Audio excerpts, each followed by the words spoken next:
Series मैंने देखा है डी कपल्ड। हाँ, सुरवीन चावला और हमारे आर माधवन, मनु जोसेफ ने इसे क्रिएट किया है। हाँ, मनु जोसेफ एक अच्छे कॉलमिस्ट हैं, एक अच्छे नॉवलिस्ट हैं और सबसे मज़ेदार उनके पेन की खूबसूरती है कि वो इलीट वर्ग के में बीच से सटायर स्कारसम खोज लेते हैं। हाँ, व्यंग करने की जो काबिलियत मनु जोसेफ के अंदर है ना, उनके कॉलम में भी दिखती है। मैं उनका कॉलम लंबे समय से पढ़ता रहा हूँ और इसमें डी कपल में वो दिखता। कहानी जो डी कपल है ना, वो पति पत्नी के डाइवोर्स की है, अलग होने की है। जी हाँ, आर माधवन पति के रूप में है, सुरवीन चावला पत्नी के रूप में है, उनकी एक 12 साल की बेटी है, एक उनके माता पिता हैं।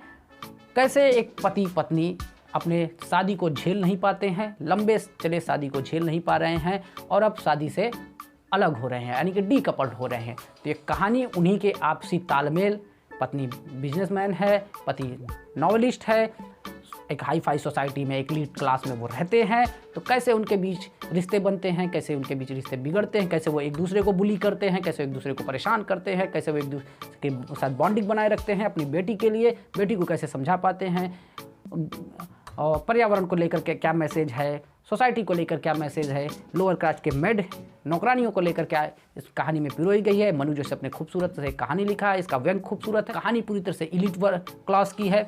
हमारा आर माधवन जो है वो एक सेकंड पॉपुलर नॉवलिस्ट है और फर्स्ट पे चेतन भगत है। चेतन भगत एज इट चेतन भगत इसमें दिखाई भी देते हैं, मनु जोसेफ भी दिखाई देते हैं एक छोटे से सीन में, और उनके बीच कैसा ट्विटर वार चलता रहता है चेतन भगत और आर्या अय्यर के बीच में, यानी कि आर माधवन के बीच कैरेक्टर के बीच में।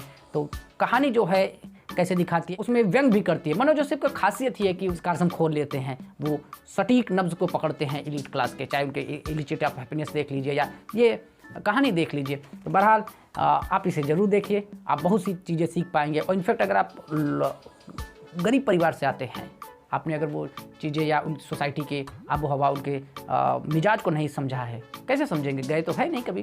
तो इस सीरीज़ से आप ज़रूर समझ सकते हैं। देखिए, एक्टिंग के लिए बहुत ज़्यादा स्कोप किसी के पास था नहीं। चेतन भगत भी मुझे लगा कि कई बार रीटेक किए होंगे कहने में, हालांकि वो कैमरा फ्रेंडली अब हो गए हैं। बाकी कैरेक्टर की बात करें तो वो ठीक ठाक एक्टिंग कर लिए हैं, प्रेजेंटेशन ठीक है। सबसे मज़ेदार जो इस कहानी का है ना, वो है उसका व्यंग।